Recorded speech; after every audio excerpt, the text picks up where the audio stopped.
On va s'intéresser au rétropédalage. Donc description, principe, ça pourra permettre de mieux apprendre cette technique.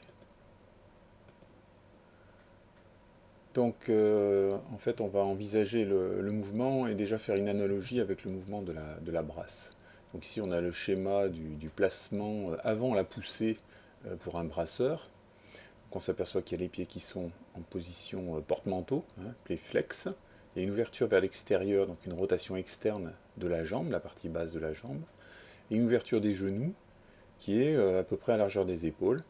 Tout simplement parce qu'un nageur, il faut qu'il rentre dans un tuyau, et il faut qu'il ait ce qu'on appelle un mètre couple pas trop important, donc il va sacrifier un petit peu l'efficacité de la surface motrice pour diminuer le freinage de ses cuisses là qui viennent pour freiner, hein. En fait c'est pas possible de faire autrement.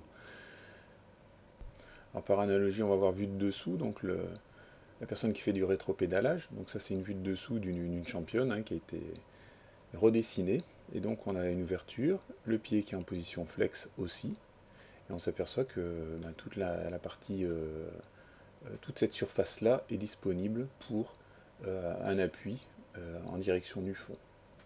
De profil, même chose, hein, on voit le pied qui est en position flex.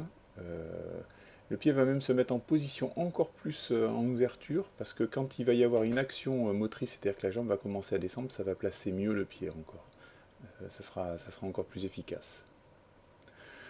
Donc c'est dissymétrique, mais en fait de chaque côté on fait exactement la même chose. C'est-à-dire que si on prend un brasseur et puis qu'on coupe de chaque côté, on va s'apercevoir qu'on fait la même chose. Alors le fait que ça soit dissymétrique, ça permet une continuité de la propulsion, de la poussée. Il n'y a jamais de temps d'arrêt, ce qui veut dire que les épaules ou le mannequin, si c'est du remorquage, vont toujours rester à la même hauteur. Donc c'est quand même assez intéressant pour une efficacité qui est celle de la brasse. On peut remarquer quand même que l'ouverture des genoux sur du rétropédalage est plus importante qu'en brasse. Elle peut se permettre d'être plus importante parce qu'on n'a pas ce problème de mètre couple. Le mouvement est ressenti comme circulaire et continu. Donc il y a une certaine continuité, et puis des petits détails qu'on n'a pas trop au niveau de la brasse, qui sont un système d'appui avec le dessous du pied en fin de mouvement de rétropédalage. Et on verra ça un petit peu plus tard.